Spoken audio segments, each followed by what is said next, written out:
अपराधी जिस तरीके से बेलगाम हो गए हैं बिहार में, तो माननीय मुख्यमंत्री जी का इकबाल खत्म हो चुका है और बिहार में कानून व्यवस्था नाम की कोई चीज नहीं रह गई है। नमस्कार, मेरा नाम शशांक पांडे और आप NBC 24 देख रहे हैं। हाजीपुर महनार की सुप्रिया याद होगी आपको, जिसकी निर्मम हत्या कर दी गई 1 सप्ताह पहले। अब तक अपराधी पकड़े नहीं गए हैं, लगातार उस पे आरोप प्रत्यारोप का दौर चल रहा है। ऐसे में चिराग पासवान पहुंचे थे विश्वकर्मा पूजा के दिन और परिवार वालों से मिला, उनको हमदर्दी जताई और कहा कि जल्द से जल्द अपराधियों को पकड़ा जाएगा। मैं राज्य सरकार से इस मुद्दे पर बात करूंगा। उनके प्रवक्ता हैं हमारे साथ मौजूद हैं। सुप्रिया कांड अभी तक उजागर नहीं। देखिए, हमारे राष्ट्रीय अध्यक्ष आदरणीय चिराग पासवान जी पीड़ित परिवार से मिले और एक पत्र भी लिखा माननीय मुख्यमंत्री जी को इस घटना के ऊपर कि अपराधियों को जल्द से जल्द पकड़ा जाए। और लगातार बिहार में इस तरीके की घटना, एक हम हाजीपुर महनार की ही घटना क्यों करें, पूरे बिहार में ये हो रहा है और लगातार हो रहा है। अपराध जो है राष्ट्रीय औसत में अगर आप देखेंगे तो बिहार नंबर 1 पे आ रहा है और माननीय मुख्यमंत्री जी जनता दरबार लगा रहे हैं। तो इनको तो ग्राउंड पे जाना चाहिए। हमारे राष्ट्रीय अध्यक्ष बराबर कहते हैं कि माननीय मुख्यमंत्री जी को घटना स्थल पे जाना चाहिए था। अभी तक तो इनको पीड़ित परिवार से मिलना चाहिए था। अपराधी जिस तरीके से बेलगाम हो गए हैं बिहार में, तो माननीय मुख्यमंत्री जी का इकबाल खत्म हो चुका है और बिहार में कानून व्यवस्था नाम की कोई चीज नहीं रह गई है। ये हमारा डायरेक्ट आरोप माननीय मुख्यमंत्री जी पे है कि यह बिहार के गृह मंत्री भी हैं, लेकिन गृह विभाग इनसे संभल नहीं रहा है। किसी योग्य को यह विभाग दें जो लगातार पुलिस प्रशासन पर यह दबाव बनाए और बिहार में जो इस तरीके की वारदात लगातार हो रही है, इस पे अंकुश लगाया जाए। तो हम लोग तो बराबर कह रहे हैं इस पे। अभी एक घटना सामने आ रही है। जदयू के नेता हैं और पटना के मशहूर डॉक्टर हैं, डॉक्टर राजीव सिंह। उनकी पत्नी का अफेयर चल रहा था जिम ट्रेनर के साथ। अब उन पे आरोप लगा है कि उन्होंने जिम ट्रेनर पे गोली चलवाई है।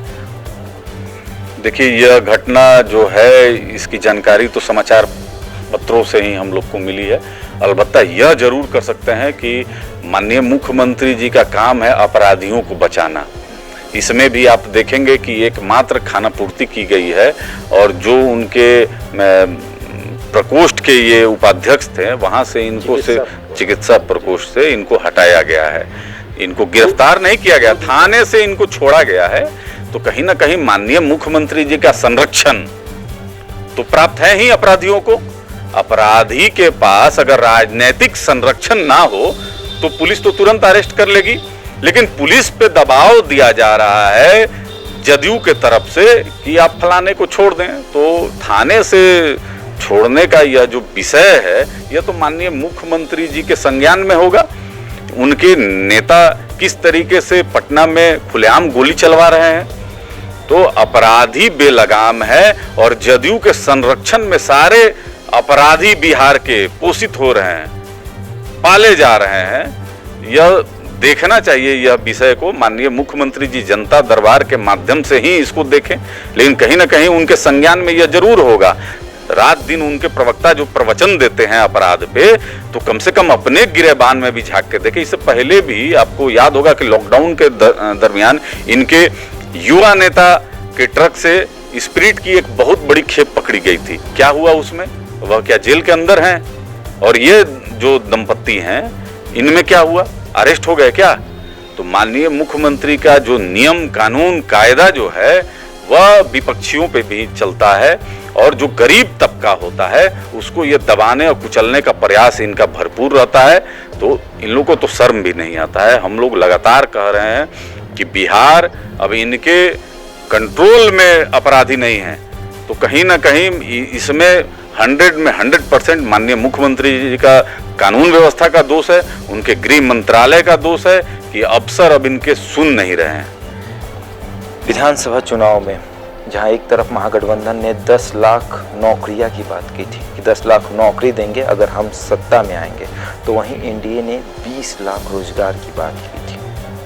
अब बेरोजगारी चरम सीमा पे है। लगातार बेरोजगार बीजेपी कार्यालय हो या जदयू कार्यालय हो के बाहर धरना प्रदर्शन कर रहे हैं। क्या लगता है कब तक चलेगा ये बेरोजगारी? देखिए ये जो सरकार, जो गठबंधन आप एनडीए की बात कर रहे हैं, ये 19 लाख रोजगार का इन्होंने वादा किया था।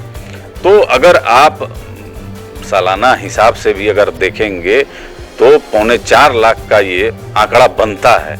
मैंने कई बार बोला है कि माननीय मुख्यमंत्री जी को एक श्वेत पत्र लाना चाहिए, उसमें बताना चाहिए कि बिहार के कितने युवाओं को उन्होंने रोजगार दिया है, सरकारी नौकरियों की वैकेंसियां कितनी निकली हैं, कितनी पूर्ति हुई हैं। यहाँ तो एग्जाम से पहले क्वेश्चन पेपर बिहार में आउट हो रहा है और यहाँ बैकडोर से जो पैसा दे रहे हैं उनको नौकरियां दी जा रही हैं, चाहे अभ्यर्थियों का बात हो, शिक्षकों का बात हो, हर स्तर पे, या दरोगा अभ्यर्थियों का बात हो, तो हर स्तर पे तो इन्होंने लाठी और डंडे से ही पीटा। इनके पास नीति और सिद्धांत बिहार सरकार के पास है नहीं। और रोजगार, जो 19 लाख रोजगार की बात इन्होंने की थी, वो भी रोजगार देने में ये विफल रहे हैं। माननीय मुख्यमंत्री जी यहाँ सिर्फ पिछले 16 साल में बेरोजगारी बढ़ाए हैं। यहाँ पे हमारे राष्ट्रीय अध्यक्ष जी ने कहा था, अगर आपको याद होगा, कि यहाँ एक टूरिज्म का भी विकास हो सकता है। सीतामढ़ी हमारा जिला है, माँ सीता का वहाँ पे मंदिर है, राम जानकी कॉरिडोर का कई बार हम लोग ने जिक्र किया है। हमारे राष्ट्रीय अध्यक्ष जी ने यह प्रपोजल भी गवर्नमेंट के पास रखा कि इसको एक टूरिज्म के हिसाब से आप विकास कर सकते हैं और कहीं ना कहीं राज्य सरकार को इससे लाभ ही होता। तो देखिए, चिराग पासवान जी के द्वारा दिया गया हर एक सलाह माननीय मुख्यमंत्री जी अस्वीकार करते हैं। माननीय मुख्यमंत्री जी, रोजगार सृजन कीजिए और जो वादा आप लोग ने किया उसको पूरा कीजिए। नहीं तो देखिए, बिहार में जो अपराध बढ़ रहा है, इसमें कहीं ना कहीं एक बेरोजगारी भी अहम विषय है।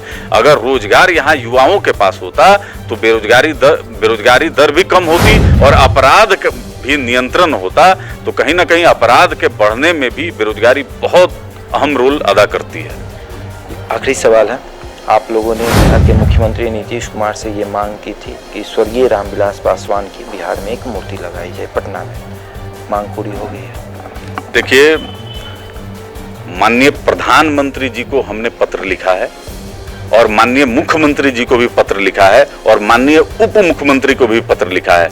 सर्वप्रथम पत्र में हम लोग मांग किए हैं कि हमारे स्वर्गीय दिवंगत लोक जनशक्ति पार्टी के संस्थापक आदरणीय रामविलास पासवान जी को भारत रत्न देने की अनुशंसा माननीय मुख्यमंत्री करें दिल्ली में, और उनके जयंती के दिन राजकीय अवकाश की घोषणा करें। और चूंकि देखिए, लोक जनशक्ति पार्टी के फॉलोअर हमारे स्वर्गीय संस्थापक आदरणीय रामविलास पासवान जी के चाहने वाले लोग देश और विदेश में भी हैं।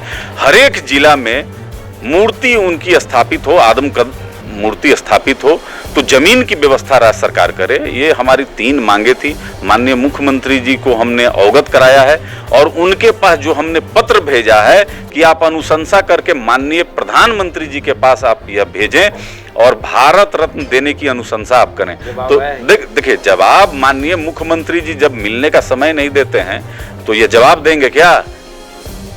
देखिए, अभी हम सत्ता में नहीं है, लेकिन सत्ता में जिस दिन आएंगे उस दिन अपने स्वर्गीय संस्थापक आदरणीय रामविलास पासवान जी को भारत रत्न दिला के मानेंगे हम लोग।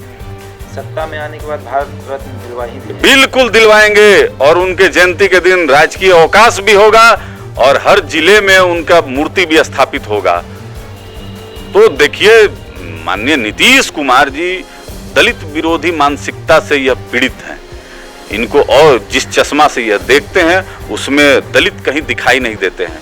तो हम लोग बराबर प्रयास करते हैं और बराबर कहते भी हैं कि माननीय मुख्यमंत्री जी के नीति और सिद्धांत का विरोध करते हैं, ना कि व्यक्तिगत। लेकिन माननीय मुख्यमंत्री जी व्यक्तिगत कुंठा ही रखते हैं हमारे राष्ट्रीय अध्यक्ष चिराग पासवान जी के प्रति।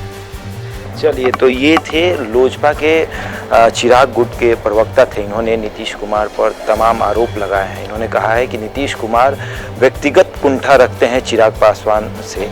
अगर व्यक्तिगत कुंठा नहीं रखते तो अभी तक पटना में जमीन अलॉट हो चुका होता स्वर्गीय रामविलास पासवान जी की मूर्ति लगाने के लिए। तमाम खबरों के लिए जुड़े रहें हमारे साथ और देखते रहें NBC 24।